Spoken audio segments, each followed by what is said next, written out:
අදත් සුපුරුදු විදිහටම ලෝක පුවත් වාර්තාවයි ඔබ වෙත ගෙනෙන්නේ. ඒ අනුව අද දවසේ බොහොම විශේෂයි. විදේශගතව සිට පැමිණෙන පුද්ගලයන්ගේ නිරෝධායන ක්‍රමවේදය වෙනස් කිරීම සිදු කෙරුණා. ඒ පිළිබඳව ඔබ දැනුවත් කරනවා. හොඳින් මෙය ග්‍රහණය කරගන්න. කොවිඩ් එන්නත ලබා නොගත් පුද්ගලින් විදේශගතව ඉඳලා පැමිණ හෝටල්හි නිරෝධායන වන කාලය අඩු කිරීමට පියවරගෙන තිබෙනවා. ඒ අනුව විදේශගතව සිට පැමිණෙන පුද්ගලින්ගේ PCR පරීක්ෂණ පැමිණීමේ දිනේදී සහ 7 වන දින තුල සිදු කරනවා. එම වාර්තා ප්‍රතිඵල අනුව දින 7ක නිරෝධායනෙන් පසු නිවස කරා යාමට ඉඩ සැලසෙනවා. නිවසට පැමිණීමෙන් පස්සේ ඒ සම්බන්ධයෙන් ප්‍රදේශීය සෞඛ්‍ය බලධාරීන් දැනුවත් කරලා ඉතිරි දින 7ක කාලය නිවෙස් නිරෝධායනයේ පසු වෙන්නට ඕනේ. සාමාන්‍ය නිරෝධායන මධ්‍යස්ථාන තුල නිරෝධායනට ලක්වන විදේශගතව සිට පැමිණෙන පුද්ගලයන්ගේ පැමිණි දිනේදී සහ දින 10කට පසුව PCR පරීක්ෂණ වලට රැක් කෙරෙනවා. එම් PCR පරීක්ෂණ දෙකේ ප්‍රතිඵල අනුව ඔවුන්ට නිරෝධායන මධ්‍යස්ථාන වලින් පිට වෙන්නට පුළුවන්. නිවසට යාමෙන් පස්සේ ඉතිරි දින 4ක කාලය නිවෙස් නිරෝධායනයේ පසු වෙන්නට ඕනේ. මීට අමතරව කොවිඩ් හමුවේ විදේශගතව සිට මෙරටට පැමිණ සංචාරකින් සඳහා වන නිරෝධායන ක්‍රියාවලිය යාවත් කාලීන කිරීමට සෞඛ්‍ය අමාත්‍යාංශය පියවර ගන්නවා. ඒ අනුව කොවිඩ්-19 සඳහා වන එන්නතේ නිර්දේශිත මාත්‍රාවන් සම්පූර්ණ කිරීමෙන් සති දෙකකට පසුව ශ්‍රී ලාංකික පුරවැසියන්, ද්විත්ව පුරවැසියන් සහ විදේශීය පුරවැසියන් මෙරටට පැමිණිය යුතු අතර ගුවන්තොටුපළේදී එන්නත්කරණය සම්බන්ධයෙන් වන සහතිකයේ මුල් පිටපත ඉංග්‍රීසි භාෂාවේ පරිවර්තනයක්ද සහිතව ගුවන්තොටුපළ බලධාරීන්ට ඉදිරිපත් කරන්නට ඕනේ. ඉන් පස්සේ නිරෝධායන මධ්‍යස්ථානයක් වෙත යොමු කරන අතර පැය 24ක කාලයක් තුලදී PCR පරීක්ෂණයකට ලක් කරනවා.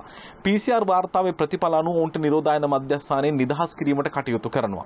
නිරෝධායන මධ්‍යස්ථානයේ සිට සිය නිවෙස් කරා යාමට උන්ට ගමන් පහසුකම් සපයා ගැනීම ඔබ විසින් කරගත යුතුයි. ගෙදර ආවට පස්සේ ප්‍රදේශයේ බාර සෞඛ්‍ය නිලධාරීන් දැනුවත් කිරීම සිදු කරන්නට ඕනේ. නිසි එන්නත්කරණයට ලක්ව සිටින සහ PCR පරීක්ෂණයෙන් සමත් වන පුද්ගලයන් නිවෙස් නිරෝධායනයට ලක්වීමේ අවශ්‍යතාවයක් වන්නේ නැහැ. ඒ නිසා නිවසට පැමිණීමෙන් දින 7කට පසු ඔවුන් යලිත් PCR පරීක්ෂණයකට ලක්වීම සිදු කළ යුතුයි. යම් හේකින් මේ පැමිණෙන පුද්ගලයන්ට ශ්වසන ආබාධ හෝ වෙනත් රෝග තත්ත්වයන් පෙන්눔 කළහොත් ඔවුන් වහා මේ සම්බන්ධයෙන් සෞඛ්‍ය බලධාරීන්ට දැනුවත් කිරීම කළ යුතුය කියන කාරණය මේ වෙනුවට සෞඛ්‍ය අමාත්‍යාංශය විසින් නිකුත් කර තිබෙන නිර්දේශවල බොහොම පැහැදිලිව සඳහන් කර තිබෙනවා. ඒ නිසා මේවට අනුගතව ක්‍රියාත්මක වන ලෙස අප ඔබට ආරාධනා කරනවා සහ ඔබේ අදහස් ආයෝජනා මොනවද මේ සම්බන්ධයෙන් කියන කාරණය කමෙන්ට් කරන්න අපි ඔබ හැමෝටම ආරාධනා කරනවා. ඔබ මේන් සෑහීමකටපත් වෙනවද? මීට එහා ගියපු ඉල්ලීමක් තියනවද කියන කාරණය පිළිබඳ පළ කරන්න. අප අවධානය යොමු කරනවා කුවේට් රාජ්‍යයට. කුවේට් රාජ්‍ය දින නියමයක් නොමැතිව විදේශගත ශ්‍රමිකයන් කුවේට් රාජ්‍යයට ඇතුල් වීම තහනම් කර තිබෙනවා. The Director General of the Civil Aviation stated that the decision of Council Minister Resolution number 77 taken in an extraordinary උන් සඳහන් කර ඇති ආකාරයට බලයලත් නෛතිකමේ ප්‍රතිපාදනවලට අනුකූලව මේ වන විට මේ ක්‍රියාමාර්ගය ගෙන තිබෙනවා. ඒ අනුව extraordinary විශේෂ නිවේදනයක් නිකුත් කරමින් මීටින් එකකදී මාර්තු 1 වෙනිදා 2021 which prohibited the මාර්තු 1 වෙනිදා සිට තමයි විදේශගත ශ්‍රමිකයන් පැමිණීම ප්‍රථමයෙන්ම තහනම් කිරීම සිදු කරන ලැබුණේ කුවේට් ජාත්‍යන්තර ගුවන්තොටුපළට. ඒ අනුව දැන් තවදුරටත් ඒ නැවත දැනුම් දෙන තුරු දීර්ඝ කිරීමට කටයුතු කර තිබෙනවා කියලා වාර්තා කර තිබෙන්නේ. ඔවුන් විශේෂයෙන් සඳහන් කර තිබුණා DJ stated that the Jordan, UK, France, USA will link to Muna on 29th March and Egypt on 30th March යනුවෙන් වාර්තා කර තිබෙනවා.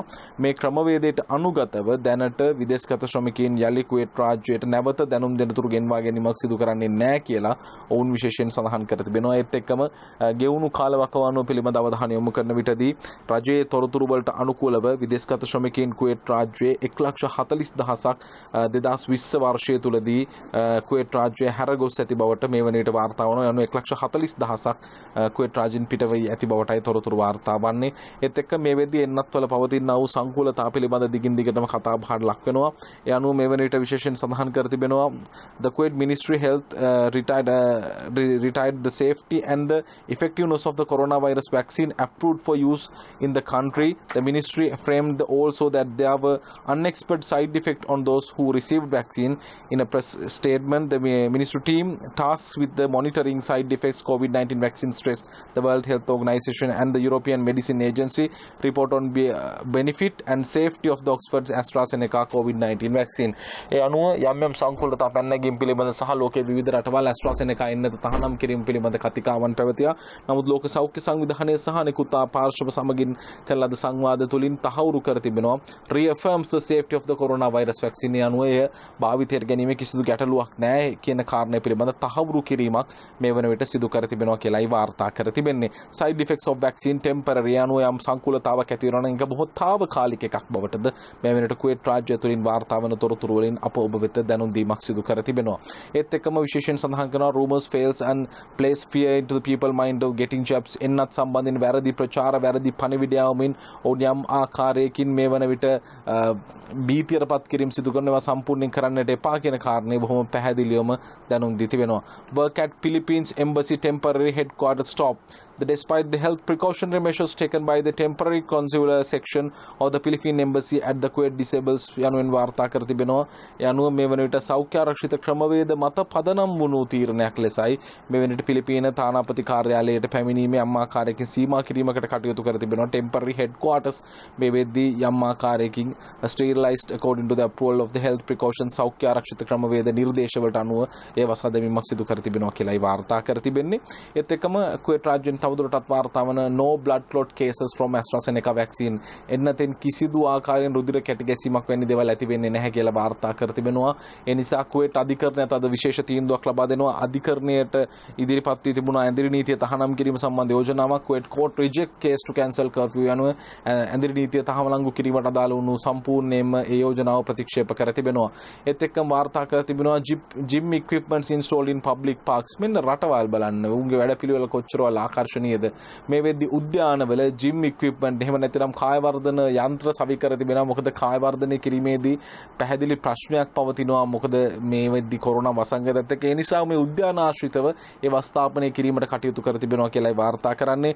Oman extend partial curfew until April 3 ඒ අනුව වාර්තා කරන අප්‍රේල් 3 වෙනිදා දක්වා ඔවුන්ගේ පනවා තිබෙන ඇඳිරි නීතිය දීර්ඝ කරන්නට ඔමාන් රාජ්‍යය මේ වන විට පියවරගෙන තිබෙනවා කියන ප්‍රවෘත්තියත් අද දවසේදී වාර්තා වෙද්දී අපි අවධානය යොමු කරනවා සෞදියේ පවතින තත්ත්වය පිළිබඳව ඔබ දැනුවත් කරන්න. Saudi warned this cosmetic product containing arsenic යනුවෙන් වාර්තා කරනවා.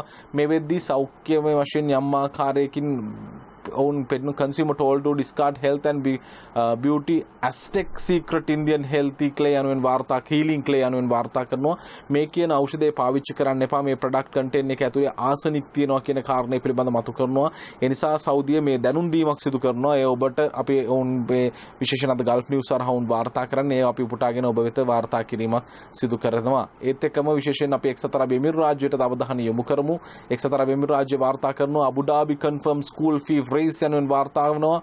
අබු ඩාබි වල පාසල් දරුවන් සඳහා අය කරනු ලබන ගාස්තු වැඩි වන්නට දෙන්නේ නැහැ. ඒවා ඒ ආකාරයෙන්ම පවත්වාගෙන යනවා සහ වැඩිවීමට ඉඩ කඩ දෙන්නේ නැහැ කියන විශ්වසනීය සහතිකය අබු ඩාබි රජය විසින් ලබා දීමක් සිදු කර තිබෙනවා කියන ප්‍රවෘත්තිය අද දවසේදී වාර්තා වෙද්දී අපි යනවා ලෙබනනයට. France Macron says will need new approach on Lebanon. ප්‍රංශ කොලොනියක් විදිහට තමයි ලෙබනනය හඳුන්වන්නේ. ඉතින් ලෙබනනයේ මේ පවතින තත්ත්වය මත ලෙබනනය ගොඩ ගන්නට බෑ. ඒ නිසා ප්‍රංශ ජනාධිපති Emmanuel Macron said Thursday he would push for a new approach in the coming weeks for Lebanon. These countries when actors had made no progress over this last 7 months. ගෙවුණු මාස 7ක කාලය තුල මේ රටේ සිටිය ප්‍රධාන නායකින් කිසිදු ආකාරයෙන් දැනෙන වැඩක් කරේ නැහැ. ඒ නිසා බරපතල ඛේදවාචකයෙන් ලෙබනනයේ ගමන් කරා. ඒ නිසා ප්‍රංශ ජනාධිපතිවරයා ප්‍රකාශ කරනවා ඉදිරි සතිය තුලදී ඔහු විශේෂ වැඩපිළිවෙලක් ලෙබනනයේ වෙනුවෙන් යොදනවා. ඉතාමත් ස්තුතිවන්ත වෙනවා මේ ලෙබනනයේ මිනිස්සු ටික බේරලා දෙන්න කියලා ඉල්ලීම තමයි අපිත් කරන්නේ. ඒ අනුව ඒ හරහා යම් ආකාරයෙන් සහනයක් ඇතිවනු ඇතයි අපට විශ්වාසයක් තියෙනවා. ප්‍රංශයේ මැදිහත් යම් ආකාරයකින් මේ රටට සහනයක් සැලසෙනු ඇතයි විශ්වාස කරනවා. could help passports kickstart travel around the Europe. යන යුරෝපය පුරා සංචරණය කිරීමේදී සෞඛ්‍ය ආරක්ෂිත බව තහවුරු කරන ලද පාස්පෝර්ට් එක එහෙම නැතිනම් එන්නත ලබාගත් අයයි තහවුරුව සහිත වුණු පාස්පෝර්ට් එකක් ඔබට ලැබෙනු ඇත ඉදිරියේදී. from digital certificates to health passport මේ විදිහ සෞඛ්‍ය ගමන් බලපත්‍රයක් යුරෝපය තුල සංචරණය කිරීමේදී ආරම්භ කරන්නට මේ වන විට කටයුතු සිදු වෙමින් පවතින බවට තමයි තොරතුරු වාර්තා වන්නේ. ශ්‍රී ලංකාවේද අද එක් මරණයක් වාර්තා වුණා. අද ශ්‍රී ලංකාවේ මූලික අවධානය පරිසරය කෙරෙහි යොමු වී තිබෙනවා. ඒ ඉතාමත්ම යහපත් තත්ත්වයක් හැමෝම කතා කරන්නේ පරිසරය පිළිබඳ. විදේශගත ශ්‍රමික ඔබට ඉක්මනින් ශ්‍රී ලංකාවට එන්නට ලැබේවා. හැකි උපරිමයේ උත්සාහයක් ගන්න එන්නත් කරණය කරගන්න. ඒ ඔස්සේ ඔබට දැන් ධම්මික පැණි බොන්න නෙමෙයි ලංකාවේ ඇවිල්ලා තියෙන්නේ. දැන් එන්නත් ලංකාවෙත් කතා වෙන්නේ. ඉස්සර තමයි ධම්මික පැණි කතා කරේ. කොහොම හරි ඔබත් ඔය ඉන්න රටෙන් එන්නත ලබාගෙන එන්න. එතකොට ඔබට නිරෝධායන ක්‍රියාවලිය තවත් පහසු වෙනවා කියන කාරණේ අපි මතු කරනවා. අපෝ සබ්ස්ක්‍රයිබ් කරන්න. ඔබ වෙනුවෙන් අප නිරන්තරයෙන් තොරතුරු ගෙනෙනවා හැමදාම.